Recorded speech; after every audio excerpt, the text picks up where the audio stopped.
Supostamente, o Redcast, o podcast do Ryan Santos, vale mais que o Podpah, tido como o maior podcast do Brasil. No vídeo anterior, eu te fiz uma análise sobre a questão da estratégia que fez o Ryan comprar o Redcast, né, por R$ 50.000. Vou deixar o link aqui na descrição desse vídeo.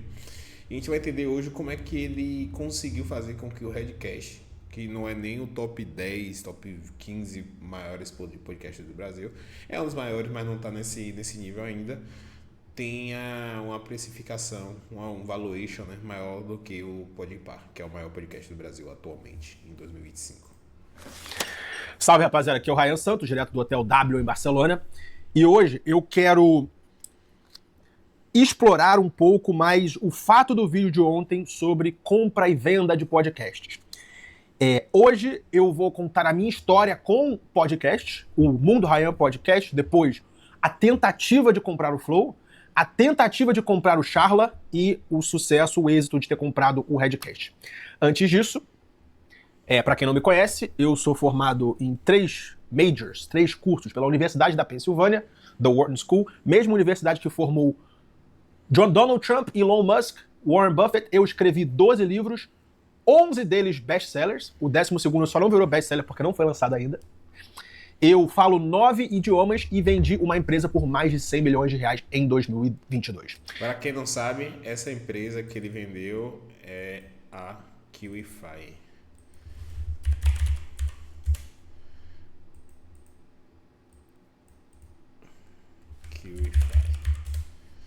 Para quem não sabe, a KiwiFi é uma empresa de checkout de infoprodutos. Então você consegue hospedar o seu curso aqui, seu e-book, e aí eles cobram uma taxa. Então pensei que ele pega uma taxa de...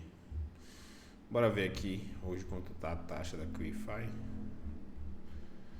8,99 mais R$2,49 por cada venda que é feita dentro da plataforma. E o Ryan fez isso muito bem, porque como ele tem um network muito grande na área de marketing digital, ele pegou todo mundo que conhecia ele e falou para hospedar os cursos dentro da KiwiFi. E rapidamente a empresa foi de 0 a 100, em meia questão de meses. E depois ele vendeu para o Y Combinator. Se você acha que tudo que eu falei agora é mentira, você é um racista enrustido. Bom, o ponto de partida desse vídeo é um comentário do Gorgonoid, que é um cara que eu respeito pra caramba, não conheço pessoalmente, mas é um cara que entende muito de mídia e entende muito de equity. Por quê? Ele usa a mídia dele, o canal de fofoca dele, de maromba, do YouTube, para, além de enriquecer na pessoa física, para expandir as pessoas jurídicas dele.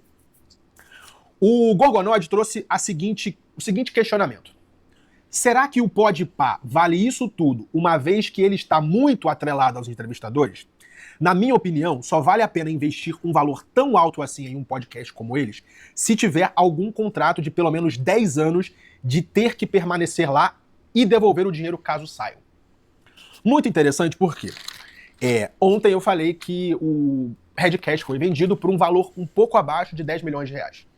E aí o pessoal falou, pô, se o Redcast vale 10 milhões, cara, o Podpah... Aí eu falei, cara, facilmente uns 100 milhões. O Gorgonoid respondeu ao meu comentário dizendo que o Podpah vale 100 milhões. E isso realmente me fez coçar a cabeça. Por quê? No ano de 1999, existia uma banda, que era a banda 01 do Brasil, chamada Soweto.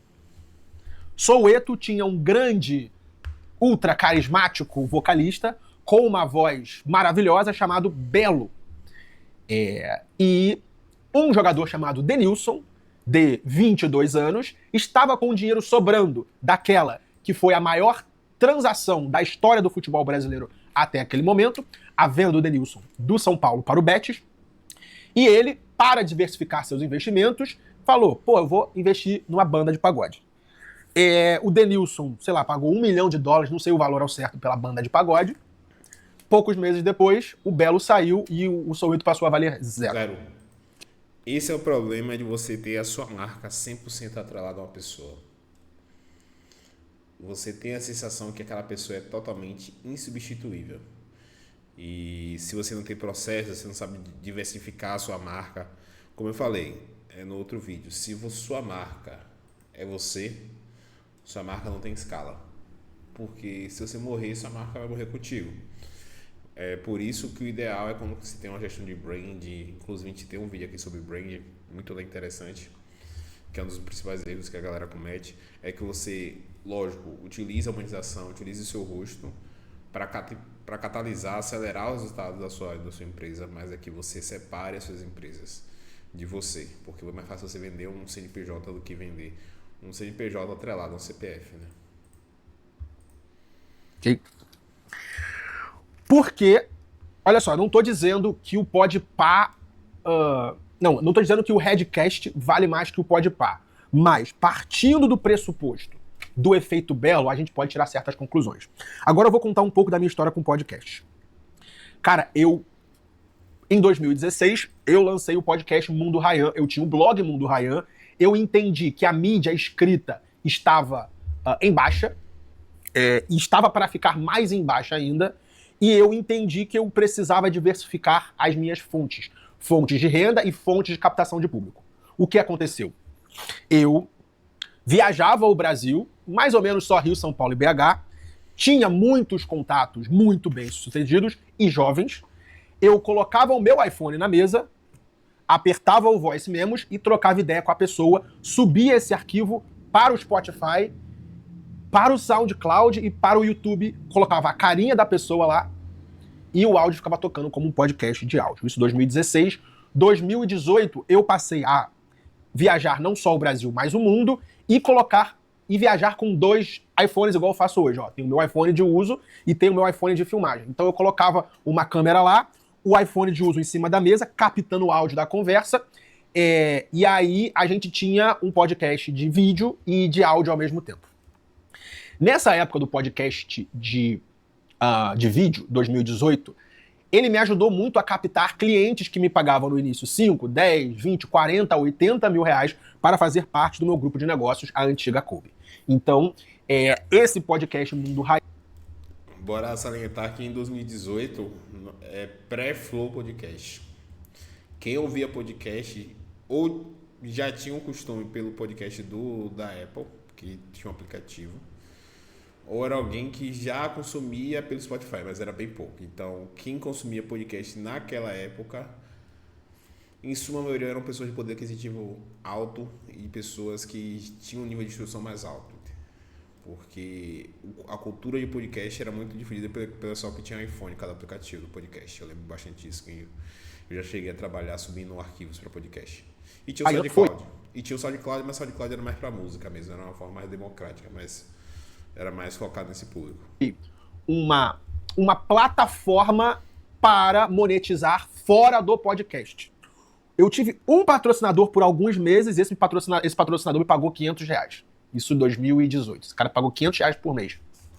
Então eu usava ele para captar pessoas e gerar autoridade para trazer pessoas para o meu grupo de negócios. Como? Cara, eu entrevistava os caras picas do meu grupo de negócios. Tinha, 300 pessoas lá. Eu via, quem são os 30 mais bem-sucedidos? Eu vou até a cidade dessa pessoa e contar a história dela. E isso me trouxe muito dinheiro em vendas de clube de negócios e venda de curso online. Esse podcast não existe mais. Ok? Não existe mais. E eu só cortei, eu só parei. A Kolbe não existe mais. Eu só cortei e eu só parei.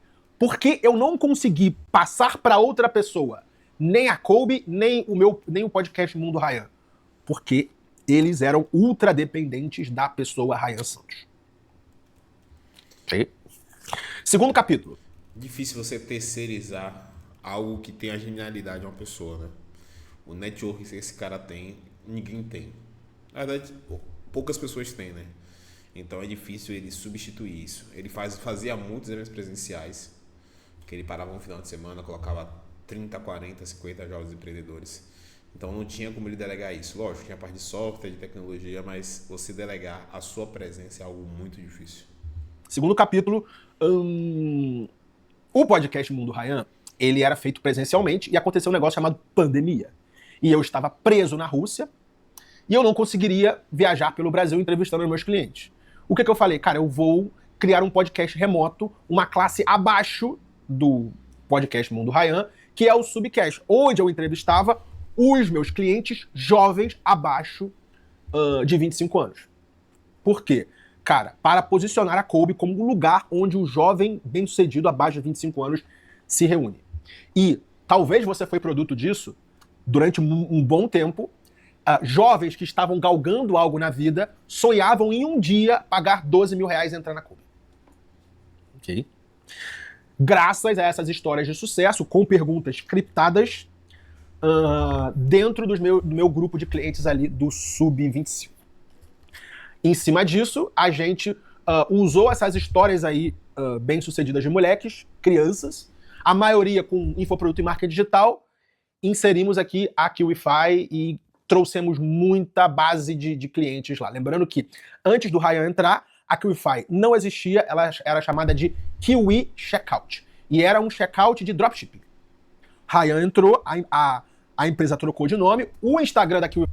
Essa é a diferença de você ter um sócio com network e expertise muito alta. Muitas vezes vale mais sentido você vender barato a sua empresa para um cara como o Ryan, o Thales Gomes, o Renato Cariani, um cara que tem know-how, tem network, do que você vender para um cara que vai te dar mais dinheiro. Esse cara com uma comunidade conseguiu fazer com que 50, 30, na época acho que entraram de vez, assim, 100 pessoas na KiwiFi. Isso popularizou a marca, né? Podemos dizer que a KiwiFi é top 2, top 3 maiores empresas de checkout do Brasil, né? KiwiFi, até hoje, se você olhar lá os settings, era nômade digital. Era um Instagram meu, sei lá, começou com 80 mil seguidores, um número grande assim. E nós levamos o que era um meio de pagamento de dropshipping que não dava certo, não tinha cliente, para um meio de pagamento de infoprodutos que começou com muitos clientes. Então, começamos com o Mundo Ryan para gerar caixa e autoridade. Depois fomos para o Subcast para gerar equity. E aí, entendendo o que eu realizei com o podcast Mundo Ryan, com o Subcast, eu falei, cara, eu tenho dinheiro no bolso aqui, eu vou comprar o Flow. E aí eu chamei para conversar o Monark e o Igor em março de 2021 e fiz a seguinte oferta. Cara, eu pago 20 milhões de reais no Flow. Lembrando que valuation é o valor da empresa toda. Eu não ia comprar a empresa toda. Com 20 milhões de reais, entre 3, eu teria que pagar 6,7 milhões para diluir Monark e Igor para que eu entrasse como um terceiro sócio. E aí eu ia transformar o Flow numa bancada de negócios para o Ryan. Okay? Eles escutaram minha oferta, eles não tinham muita ideia de equity, de transação, de fusões e aquisições, consultaram outras pessoas e educadamente recusaram a oferta. Disseram que ele consultou o Thiago Nigro. E como o Thiago Nigro tem um probleminha com o Ryan Santos, momento fofoca aqui, fofoca corporativa. Deixa eu ver se tem esse. O Ryan Santos chegou e falou para não comprar. O Igor já tinha o Igor já tinha um certo contato com o Ryan Santos, com o Thiago Nigro, e aí o Thiago Nigro falou para não comprar. Deixa eu ver se consigo ver o vídeo aqui. Eu acho que foi esse do vídeo aqui que ele falou. Eu tenho um amigo que ele é bilionário, incrível, uma pessoa gigantesca, a pessoa que eu mais admiro como negócio no mundo. Foi o Flow e foi o Flávio Augusto, que o Thiago Nigro meio que alertou sobre o Ryan, porque o Ryan tem um certo problema com o Thiago Nigro, porque ele fez alguns comentários sobre os conteúdos, né, de finanças. E aí tem um cara que entrou em contato com ele.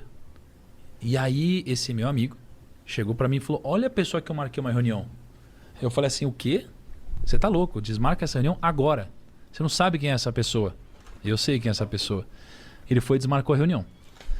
Esse cara do outro lado, que sofreu essa desmarcação da reunião, ele nunca nem vai saber o porquê que essa reunião foi desmarcada. Sim. Mas foi desmarcada porque ele fez uma coisa muito ruim pra mim no passado. Então, qual que é o segredo para esse tipo de coisa não acontecer? É você ser o mais humilde possível. Não tem por que você querer colocar o ego acima dos seus princípios. Então, basicamente... Um pouco tempo depois, houve o cancelamento do Monark, o Flow perdeu o seu valor de mercado, só que, olhando para trás, parece que foi o... Eu acho que o cancelamento do Monark foi a melhor coisa que aconteceu para o Flow se tornar o que ele era hoje. que acontece? O Monark, da mesma forma que a gente falou no vídeo do Redcast, você ter conteúdo Red Pill atrapalhava muito a questão de negócios. E o Flow tinha a questão do Monark. O Igor também era uma figura um pouco polêmica, mas nada se compara ao Monark. E isso afastava as empresas. E para quem trabalha com podcast sabe que podcast ganha dinheiro em cima de publicidade, não de AdSense. O AdSense é o valor que você ganha de centavos por cada visualização de anúncio no YouTube. Mas por isso que todo podcast tem aquela TV lá no meio, porque você vai rodando anúncios no meio do seu podcast. E o Monark trabalhava bastante, porque ele era uma figura polêmica, né? E aí as empresas não queriam se associar a ele. Com o cancelamento do Monark, foi um rombo financeiro muito grande para o Flow, porque acho que do dia para a noite eles perderam mais de 5 grandes contratos e tiveram o YouTube desmonetizado, né? Então, eu digo que, olhando para trás hoje, foi uma das melhores coisas que aconteceu, foi a saída do Monark do Flow, né? Orquestrada a saída do Monark. Por quê? Porque o Monark, ele aparecia mais que o Igor. Ele aparecendo mais que o Igor, tendo aquela personalidade muito forte, o que imprime na cabeça do consumidor é que aquele é o podcast do Monark. E sendo o podcast de um ser humano, atrelado a um ser humano, ele vale zero no mercado. Tá? Por quê? Efeito Denilson. Você investe no Soweto, o Belo sai e o Soweto, cara, praticamente acabou. Porque ele era ultra dependente do Belo. Se você parar pra olhar, o Flow nunca mais foi o mesmo em termos de hype do que quando tinha o Monark lá atrás. Sim, o Monark trazia público, era polêmico, só que o cenário de podcast começou a ter mais competição. Antes era só o Flow nadando. Eu digo que teve menos polêmica, assim, eu acho que teve um volume máximo de pessoas assistindo bem menor, mas foi com um público muito mais constante, um público muito mais qualificado para você anunciar, se por assim dizer.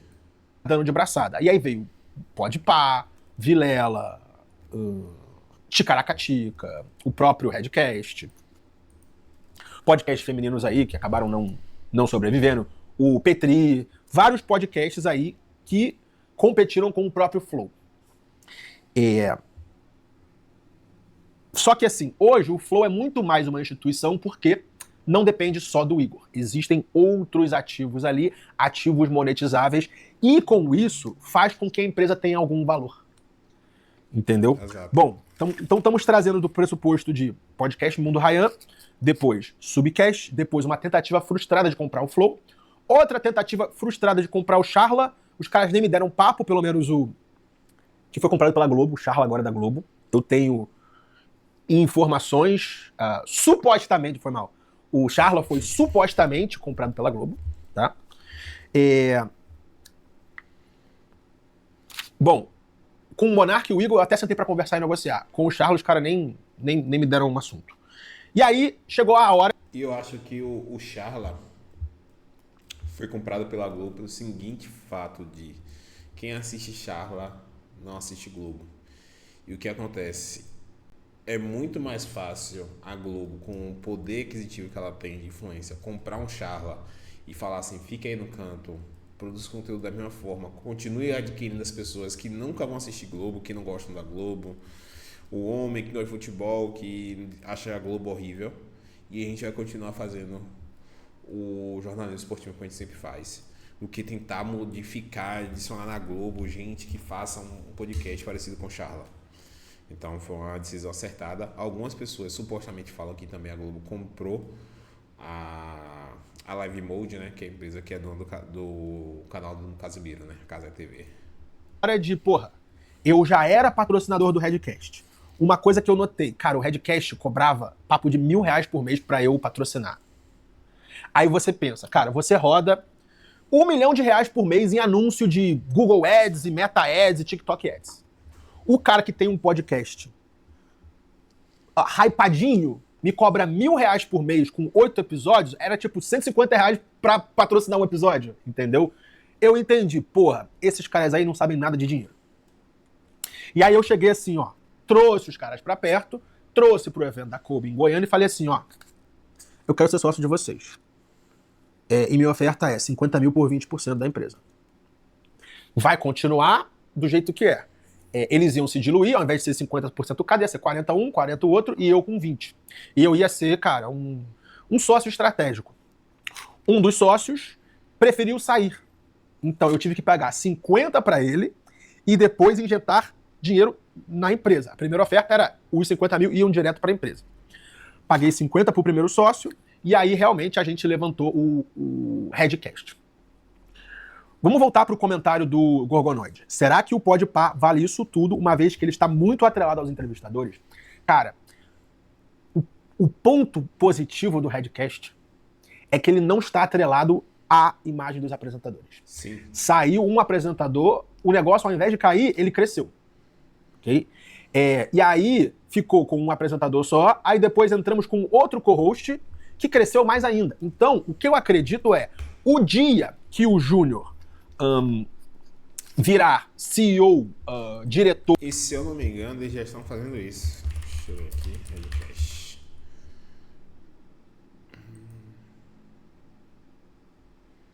Postagens. Cadê o calendário? Não tem o calendário deles aqui. Aqui, cadê? Se vocês começaram a perceber, eles estão começando a diluir a atenção através do Júnior. Eles sempre estão chamando sempre uma pessoa para ficar diluindo a atenção.